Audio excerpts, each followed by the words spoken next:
Yeah, Coach, kind of end up another period of training camp. What do you think, how they do today? And Yeah. what do you think you had before you go off to Miami?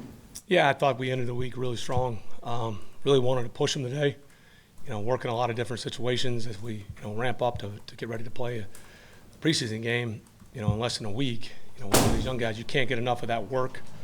It's just one more step to play real football. So those guys handled well. It was hot.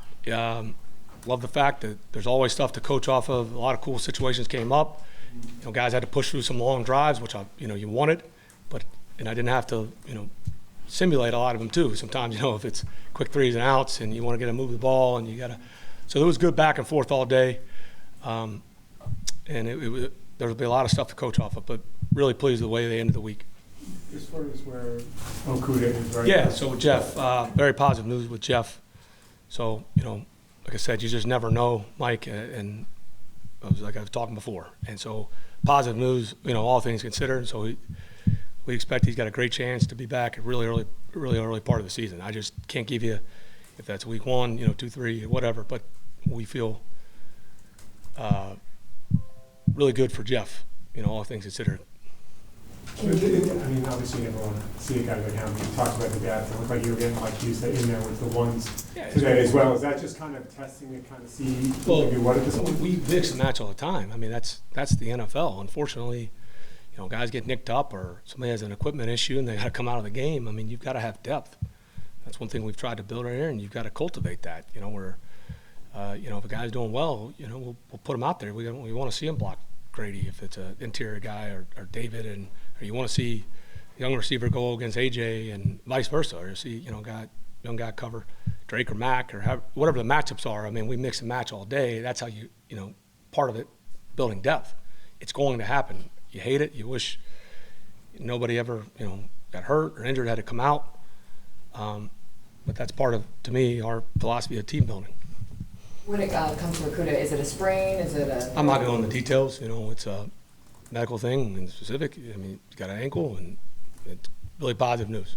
So. Coach, any updates on John Smith and Matt Hennessy? Yeah, you guys saw him out there today, getting closer. It's good to have him out there. I think you said 10 days ago now to ask about Calais. Sure. Same thing. Yeah, good. Same thing. We'll see early in the week. Get him back. Maybe get him out there, get him and ramp him back up there. So he's been doing a great job inside, and we have plans for everybody, and so there's a good chance. Next week we can maybe ramp him up a little bit more. What that looks like, I'll know more on Monday. Trending in the right direction. Coach, is that one of the biggest differences between your first year and now? The depth part, you've got more depth. Is that one of the biggest? Yeah, I think. Yeah, there's not just depth, but a lot of experience. Even we're really young, but there's a lot of guys out there that played in the NFL games. So that's where we've probably come a long way. Not just depth, but even experience with a lot of our young players, and a lot of pressure situations, which is good. You hope that carries over, and so we can improve. Wide zone, specifically on the wide zone runs, what are the most important traits or two for a ball carrier on that run? I'm not giving our evaluation info. I'm not giving our scouting How do you criteria. think Bijan fits? How do you think Bijan's strengths fit into that scheme? Bijan's strength, he could run any run scheme. You want to call gap, you want to call zone read, you want to call mid zone, wide zone, tight zone, whatever term you want to announce, pin pull plays, transportation series, whatever you want. How do you determine that when you're evaluating a guy when he hasn't done much of it in wherever he's been? You haven't seen him do any of it? I don't know what half that stuff you said was. Right, that's the thing. That's what I'm saying. There's a lot of narratives that get put on. I'm not trying to be a smart aleck to you. Just saying there's a lot that goes into it. But I'm not going to give away, our opponents hey, this is exactly what we look for. We think we have a good process. We don't think we're perfect. I won't go into that kind of scheme and some of the details of our scouting process. But a guy like Bijan, everybody teaches a little bit different how they coach it. Some people call the outside zone, and they ask the backs to read a little bit different. And so, we have our own terms in the coaching world, and you guys, this game's covered by a lot of people, which makes it fascinating. But until you're in a meeting room, you don't know exactly what the aiming points are. You might have a different. We've evolved so much from that last year I left Tennessee. If some of those coaches walked in our meetings, they wouldn't know. So, and that's by design as we try to evolve and improve and stay ahead of things. So, yeah, I mean, there's obviously specific traits we look for, but a guy like Bijan, you watched him run a lot of different schemes, and that's part of your evaluation in the workout when you're able to work guys out to make sure they can learn it. Maybe they haven't done it a lot. There's some things we've asked him to do in the passing game he hasn't done a lot, but that's part of why we coach and some of the things we believe in. Generically, when you're talking about vision in a ball carrier, is that literally just vision, or is there more that goes into that term? Is it feel? Is it anticipation? It's a subjective term, right? Right. Yeah, they've tried to create psychological tests to think it, whether it's off a screen. Again, that's not the angles in space. And it's like, I mean, you see it in all kind of sports, guys that can track the ball out in the outfield in baseball. You see it, certain guys that see lanes on the point guards and they see angles that it just opens up for them. There's some guys that, they got to be perfect and they're a little rigid. It doesn't mean they can't be successful. They're just not that. They're not the natural, like you see some of those great point guards.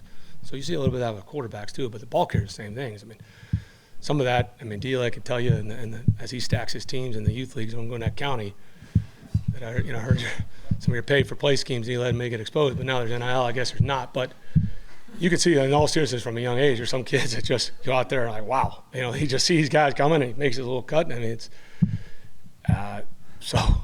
but you see it translating in certain sports for sure. Coach. I didn't mean to call you out, Let's hope you don't get investigated. There are no rules in Gwinnett County. Don't worry. Good, you're good. Coach in the back, Airmix WAOB. Towards the end, the 2-minute drill, the defense looked like they came on top, 3 straight stops in the 2-minute drill, 2 picks. How important, when you guys play so many close games, especially in the NFL, how important are those stops in the red zone and also yeah, I mean, they're simulated. You take everything with a grain of salt. We were pushing it. We didn't have any 3 and outs. That's what and then I would have had to start the drive over, and your guys are tired. And, sometimes, I even called a timeout that I normally wouldn't have called because I could tell, the guys it was like they were in quicksand rushing the passer. So you're trying to, give them breathers. Some guys were taking a lot of reps. But it's a mindset. As much as you can simulate that, we're not calling some of the penalties or, there was maybe 1 or 2 sacks that I could have blown the whistle dead. So it just goes back and forth. You're not tackling, so that's why you take it all with a grain of salt. And I mean that because there's probably 1 or 2 we probably could have run through for a little extra yards. I blow the whistle just to get more plays in. But overall, yeah, when you get the backs on the ropes, you want to see who steps up. And that's why we believe Jesse's a good player. Like you see that stuff in practice. It's getting hard, there's a long drive and guys get fatigued, they get mentally fatigued, and who steps up? And so you saw that with a couple guys today. And a lot of cool situations we can coach off of. Coach, can you speak about just the job that Frank Darby has done? It seemed like since Paz came on Monday, he's really been stepping up. I think the entire offseason and today is just stacking days, right? You don't want to ride the roller coaster. So very pleased with Frank so far. And like I said, there's a lot of these guys as we continue to go on that have flashed early, you kind of fade, or there's guys that start slow and they'll catch your eye in a preseason game. And it's a long journey. We still got a ways to go before we got to make any tough decisions after Pittsburgh. I don't think it's been 10 days yet, but do you know Calais will be part of the joint practices that happen next week, or is it too early? Just similar to what Mike asked me. Same thing. When he's trending in the right direction, we'll have a better answer on Monday, but very encouraged what he's been doing. When it comes to developing and evolving your schemes and plays, but when it comes to actually doing that, are you studying things from a little bit of college, a little bit from other teams? Are you, and you read some guys make up some of their plays sometimes when they're pitching from, how do you keep evolving and changing with, the league and make it your own? Yeah, I think you see that in a lot of industries, right? You study things that sustain and, you have your core values, but you try not to go stale. You try to see streaming industry coming and, so you're not just doing the old turn your tape in or get your little movie card and penalize. And so you're trying to evolve. We've seen a lot of great companies that had short-term success and they missed the next wave. So that's a challenge personally to me that you try to. You're not going to be perfect.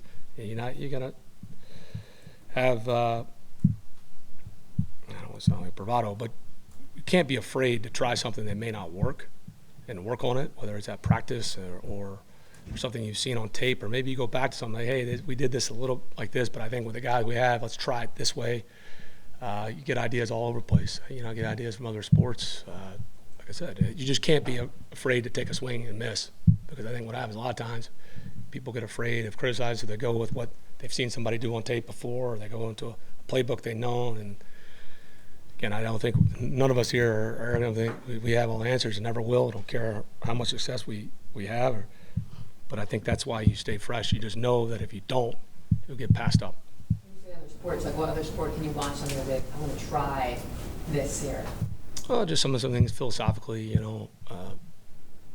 talking to coaches in other sports too, and trying to learn, or players that I've known, I've reached out to, and ideas of some things that I won't go into great detail here because I'll keep those conversations private, but you try to push yourself to do that. So that's, it's part of my job. A lot of people say that, but you got to have proof, and I think we at least have evidence that we've done that. What do you think of the development of Penny Hart so far, and kind of what have you seen from him from training camp? I mean, Penny's been in this league for a little bit. All these guys are competing. There's a lot of great competition out there. So this fall, he'll be one of the guys that'll be fighting, and we'll get plenty of opportunities throughout the preseason. Probably the last time we'll get a chance to talk to you before we go down to Miami. What excites you about going down and facing that team in joint practices? It's just something, a different environment. I think we get a lot of respect for those guys. I know a lot of coaches on that staff. The coordinators, and Chandler Henley, who was here, our first year is down there. So we expect it to be a good cooperative practice, no BS, and it'll be good. Just a couple different schemes, and just get the practice, get somebody out to evaluate. Maybe they're a pretty fast team, and we'll see how it goes. I mean, again, you're not going to be able to sack the quarterbacks if some of those throws. I mean, we'll see if they're. We'll find out if they really be live or not. But we'll get a lot of good work down there. You and Coach Mike have to set some parameters and so forth. I know that the one in New York kind of started off really well. Kind of calmed down. Yeah, sure. I mean, we went down there 2 years ago. It was excellent with Flo. So Brian Flores. So Mike, but I really talked a lot to Frank Smith and Vic Fangio and Chandler, and so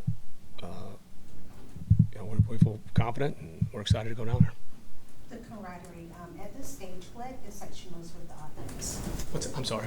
With the camaraderie with the team, Yeah. With the offense, what excites you most at this stage with the offense? Yeah, I mean, it's always a work in progress, but I think we're just, the guys that have been in the program for a couple of years up front and at the skill positions, and even Dez, going into year 2, they understand the expectation of practice. There's the things that allow us to operate, to push things, a little bit earlier in camp than we normally would have.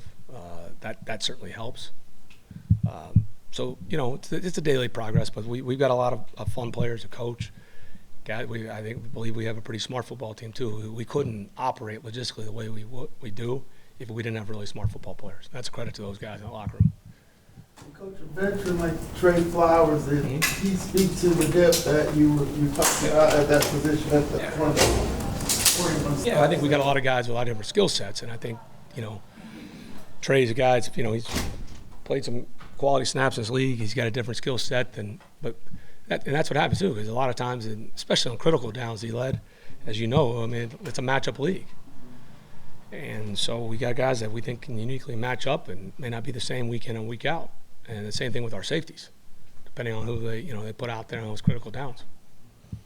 And Hallam's, he had a pick there late. How's the rookie doing, DeMarco? DeMarco is doing a nice job. He was a fun player to evaluate. Guy who got there, came out of a big program in D.C. DeMatha, went down to Alabama, persevered, and you just saw him pop all over the tape. He was always around the football. You saw that today. I think he's done a really good job as a communicator back there. So I'm excited. He's a guy I'm really excited to see in the preseason. Let's see how that translates.